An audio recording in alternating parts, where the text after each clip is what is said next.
ಉದ್ದೇಶ ಏನಂತ ಹೇಳಿದ್ರೆ, ಈಗ ನಾವು ಪ್ರತಿನಿತ್ಯನೂ ಕೂಡ ನಾವು ಏನು ಅನಧಿಕೃತವಾಗಿ ಸಂಚರಿಸುವ ನಾವು ಏನಿದೆ ಮೋಟಾರ್ ವೆಹಿಕಲ್ಗಳು ಏನಿದೆ ಅವನ್ನೆಲ್ಲವನ್ನು ನಾವು ಎವ್ರಿಡೇ ನಾವು ಮಾಡ್ತಾನೆ ಇದ್ದೀವಿ. ಅದರಲ್ಲಿ ಸ್ಪೆಷಲ್ ಆಗಿ ಇವತ್ತು ಯಾಕೆ ಅಂತ ಹೇಳಿದ್ರೆ ಗೋಕಾಕ ಸುತ್ತಮುತ್ತಲಿನ ಪ್ರದೇಶಗಳು ಮತ್ತೆ ಬೆಳಗಾವಿ ಇತರೆ ಕಚೇರಿ ವ್ಯಾಪ್ತಿಯಲ್ಲಿ ನಾನು ಸ್ಪೆಷಲ್ ಸ್ಕ್ವಾಡ್ ಹಾಕಿದ್ದೀನಿ. ಉದ್ದೇಶ ಏನಂತ ಹೇಳಿದ್ರೆ, ಈಗ ತಾವು ನೋಡಿದ್ರಿ ಹಿಂದೆ ಈಗ ಡಿಜೆ ಸ್ಪೀಕರ್ಸ್ ಹಾಕಿ ಈ ರಸ್ತೆಯಲ್ಲಿ ಬರ್ತಿರೋರಿಗೆ ತೊಂದರೆನೂ ಆಗ್ತಾ ಇದೆ, ಇದರಿಂದ ಅಪಘಾತನೂ ಆಗ್ತಾ ಇದೆ.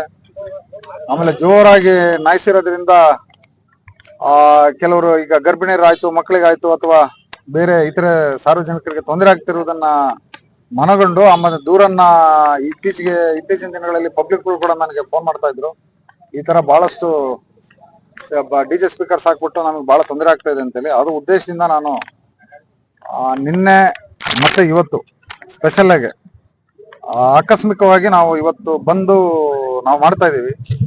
ಈಗಾಗಲೇ ಕೂಡ ಕೆಲವೆಲ್ಲ ಪ್ರಕರಣ ನಾವು ದಾಖಲು ಕೂಡ ಮಾಡಿದೀವಿ. ಈ ತರ ಈಗಲೂ ತಾವು ನೋಡಿದಿರಿ, ಈಗಲೂ ಕೂಡ ಈ ಸ್ಪೀಕರ್ ಸೌಂಡ್ ನೋಡಿದ್ರೆ ಇದು ದೊಡ್ಡದಾಗಿ ಇವತ್ತು ಗಣೇಶನ ಉತ್ಸವನೋ ಅಥವಾ ಹಬ್ಬದ ಉತ್ಸವನೋ ಆ ರೀತಿ ಇವತ್ತು ರೋಡಲ್ಲಿ ಬರ್ತಾ ಇದೆ. ಈ ರೀತಿ ಬಂದ್ರೆ ಇದರಿಂದ ರಸ್ತೆ ಅಪಘಾತನೂ ಕೂಡ ಜಾಸ್ತಿ ಆಗ್ತಾ ಇದೆ.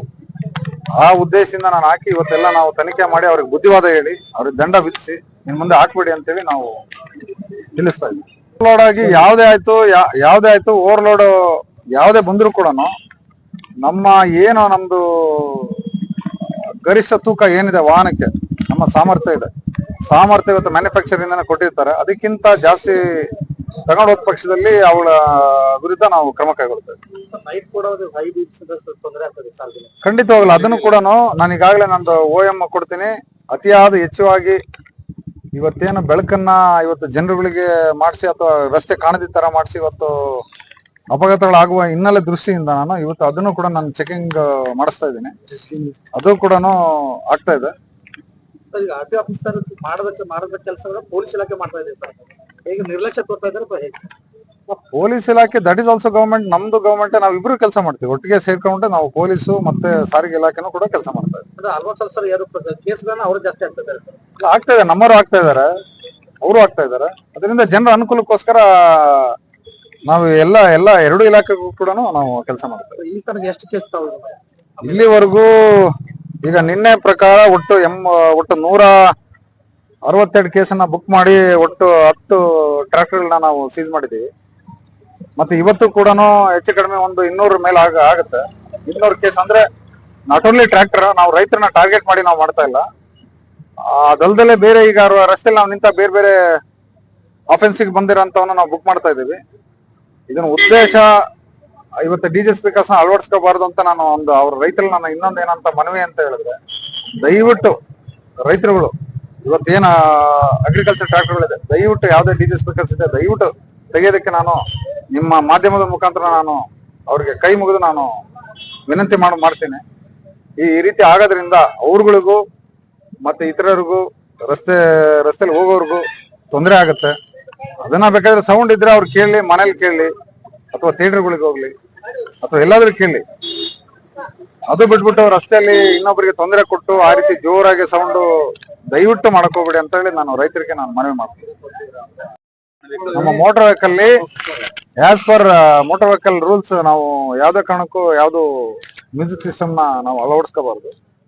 ಅದು ಕಾನೂನಲ್ಲೇ ಇದೆ. ಯಾಕೆಂತಂದ್ರೆ ಒಂದು ಕಡೆ ಈಗ ರಸ್ತೆಯಲ್ಲಿ ನಾವು 70-80 ಕಿಲೋಮೀಟರ್ ಅಥವಾ 40 ಆಗ್ಲಿ ಅಥವಾ 50 ಆಗ್ಲಿ 60 ಆಗ್ಲಿ 70 ಆಗ್ಲಿ 100 ಆಗ್ಲಿ ಸ್ಪೀಡಲ್ಲಿ ಹೋಗ್ತಿದ್ದಾಗ ಎಲ್ರೂ ಮ್ಯೂಸಿಕ್ ಅಂತಂದ್ರೆ ಮ್ಯೂಸಿಕ್ಗೆ ಒಲಿದಂತ ಯಾವ್ದು ಗಿಡ ಮರ ಪಕ್ಷಿ ಪ್ರಾಣಿನೇ ಇಲ್ಲ.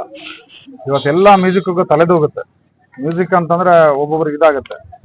ಆ ಒಂದು ಗುಂಗಲ್ಲಿ ಏನಾದ್ರೂ ಹೆಚ್ಚು ಕಡಿಮೆ ಆದಾಗ ಅಪಘಾತ ಆಗ್ಬೋದನ್ನೋ ದೃಷ್ಟಿಯಿಂದ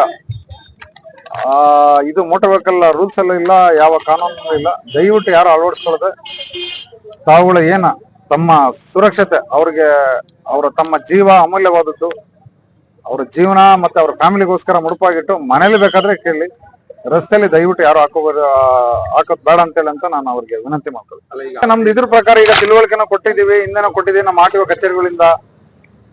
ಆದ್ರೂ ಕೂಡ ಕೆಲವರು ತೆಗ್ದಿಲ್ಲ. ಅದಾದ್ಮೇಲೆ ಈ ರೀತಿ ನಾವು ವಿಧಿಲ್ಲ, ನಾವು ದಂಡ ವಿಧಿಸಲೇಬೇಕಾಗತ್ತೆ. ನಾವು ತೊಂದರೆ ಕೊಡ್ಬೇಕನ್ನೋ ಉದ್ದೇಶ ಅಲ್ಲ.